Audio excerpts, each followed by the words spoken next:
Hi everyone, this is part 3 of going through the Major Arcana of the deck I'm creating, the Witching Pen series tarot deck, and I'm going to show you the last 7 cards. I've already done 2 videos before this one showing you the rest of the cards. As with the other videos, just bear in mind there are massive spoilers throughout the video for the Witching Pen series, major plot points and so on, so please bear that in mind before you watch it.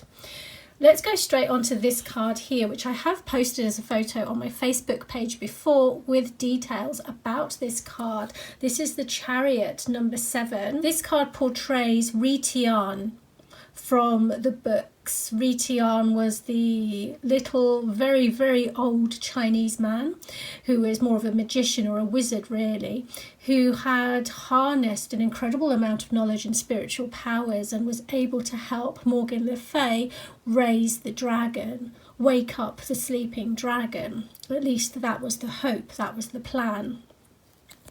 So this is Dianna here, and this picture is in the public domain. This is a picture of an old hanging scroll from China. I think it's 16th century, and it's titled The Three Purities. And I just love the way that this man is sitting here in such a zen state, looking completely and utterly composed. There he is. I've modified the picture ever so slightly,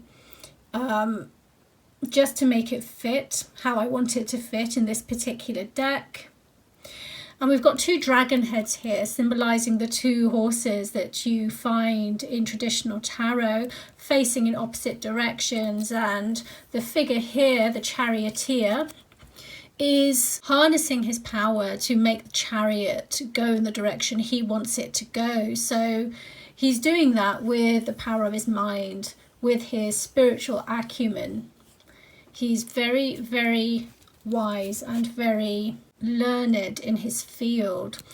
The wheels of the chariots form a Venn diagram to show the coming together of many different states. And here we have 2 Chinese characters which create the word primeval chaos. This was the necklace that Mary was given as a baby, and she's had all her life. That's what these 2 characters represent. And Dianna is one of the very, very few characters in the series who knows exactly what the necklace is for. And this is probably one of my favorite cards in this deck.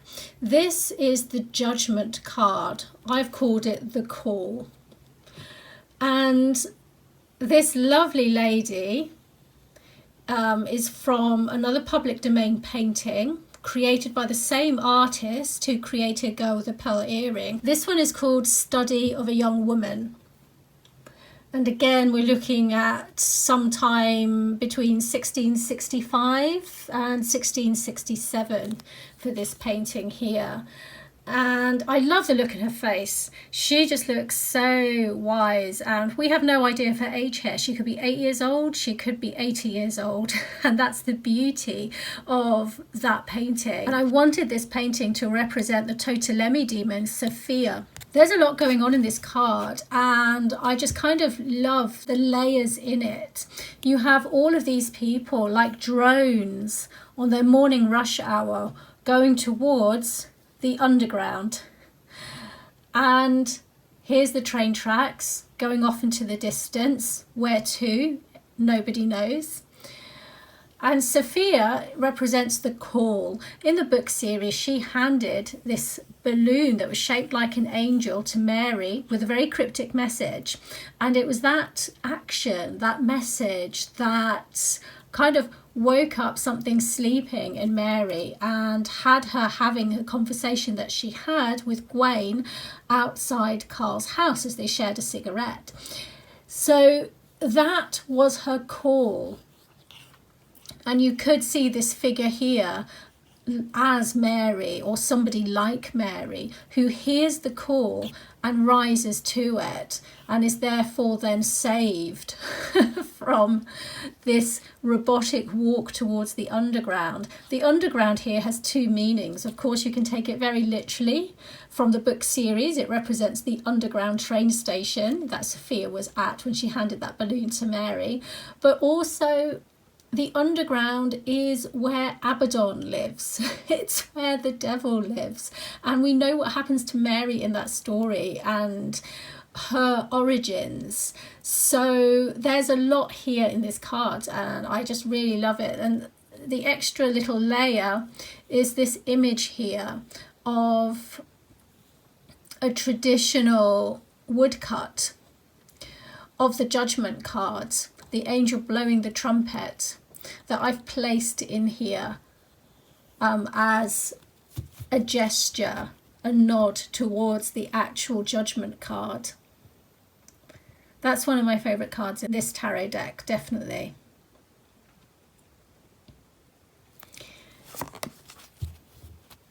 This is the Hermit. The Hermit is Gawain. This is Gawain. Gawain, who has lived for over 10,000 years and is on a mission searching for what is symbolised here at the end of his cigarette.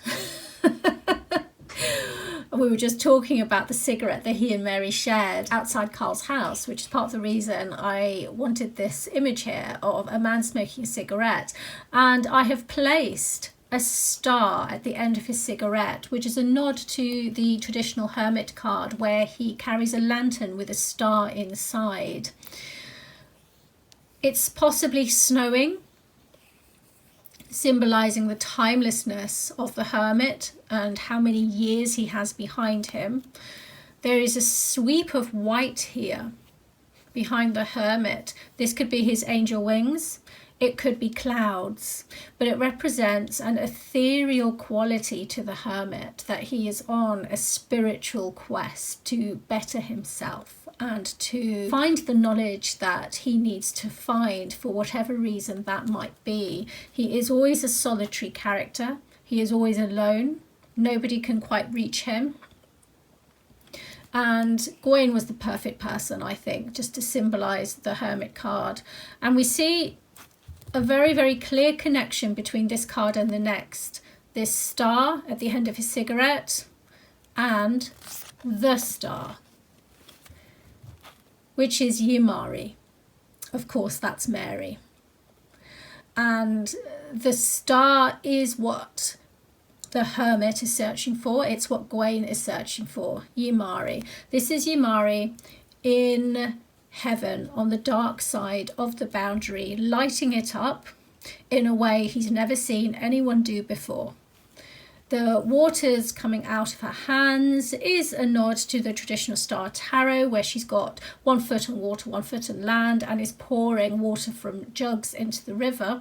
These symbolise the waters of life and everything that grows from it. And you've got the 8 stars here surrounding her, as well as you have in the Rider-Waite card. These are her black wings.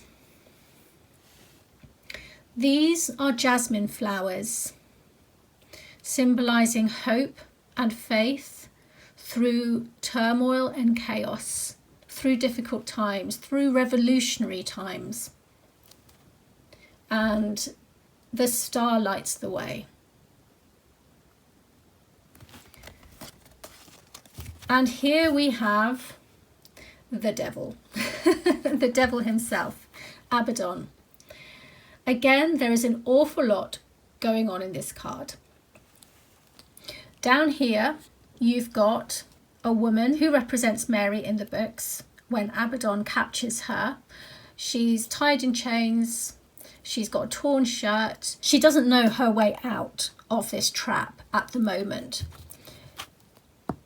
Here we have a mirage, and we don't know if it's real or it isn't. It could be coming from Mary's mind, one of her nightmares, or they could be actual prisoners that Abaddon has placed here, because he does have prisoners in his hell. Abaddon himself is covered in chains. His brain is exposed, and there's chains around that and a lock as well. So we have to ask ourselves the question here, who is in control? And why is it that we might want control when this card turns up? Who is it that's in chains? Who's the one who has to follow orders? Who's the one who has to do as they're told? Who's the one who is bound to a certain reality because they can't free their thinking? This is a card about being bound, being trapped in certain ways and certain patterns. It's a card about addictions, being trapped in those, as well as other things. There's, again, a lot of layers there, as well as the story layer itself, what actually takes place between Abaddon and Mary. These are his black wings up here, and we see the jasmine flowers again, because even in the darkest places, even in hell, you have hope, you have faith, you have something to hold on to.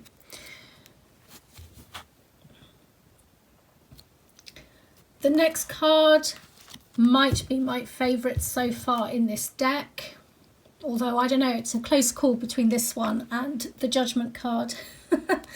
This is the Tower. The Tower always represents a moment where your world falls apart, your reality completely breaks down in front of you, and you are left helplessly watching because there is absolutely nothing that you can do.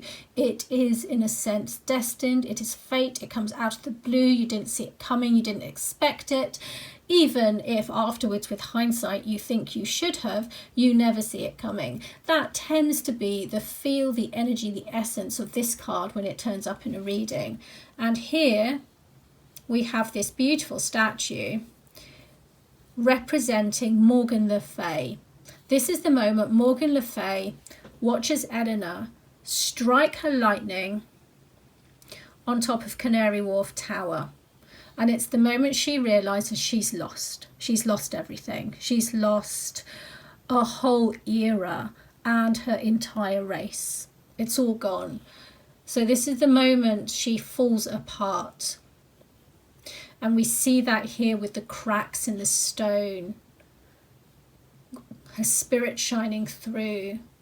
She doesn't cry tears of blood in the books, but in the books we do talk about how she feels, has grown to feel the emotions of people, of human beings, and how it brings her to her knees. And that tear there is representative of that, as well as her pain at losing her life and the life of her entire race that she's fought for an eon to try and save.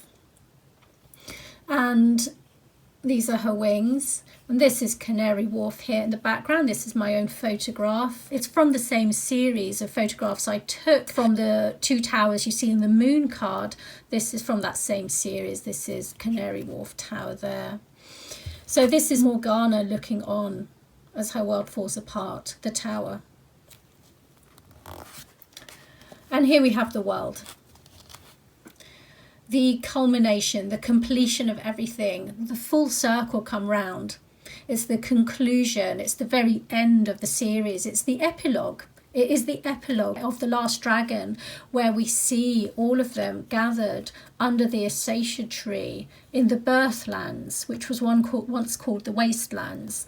And they're all at this kind of fair, having sharing food and sharing stories. And it's where we meet Brennan, who is Amy and Pueblo's son, and Paul's son as well, actually. So this card represents completion, the completion of the story, but also a brand new beginning in this child's face, this baby's face here on the earth. And there's your atom again, reminding us about the building blocks of all life and the design to life that we don't necessarily have control over. And here we've got the 8 dragons rising, so 7 baby dragons and the big mama dragon here at the top. And it's a reminder that, just like the wheel card, what comes up must go down. and what goes down must come up. There will always be endings and beginnings. So that's a really nice completion card, the World. And that brings us back to the beginning. That is all 22 cards of the Major Arcana that I've done now in the 3 videos. You'll see the other 2 directly below. I'm going to give them a shuffle now because why not? And let's pick one out. Let's ask the question. Oh, here we go. What is this tarot deck going to bring us? What can we learn from this tarot deck? The Call, Judgment, how to find your life purpose, how to think for yourself, how to go your own way, how to grow into yourself as a person and not judge yourself by other people's standards, but by your own, how to listen to your own instincts and follow your own call when it comes, knowing how to recognize it and not being afraid to take that unique path that is just yours, even if nobody else gets it. That is fabulous. Thank you so much for watching, everybody, the last 3 videos. Hang in there. I'm going to create the rest of the deck and I will bring out the videos for each of the suits when they're ready.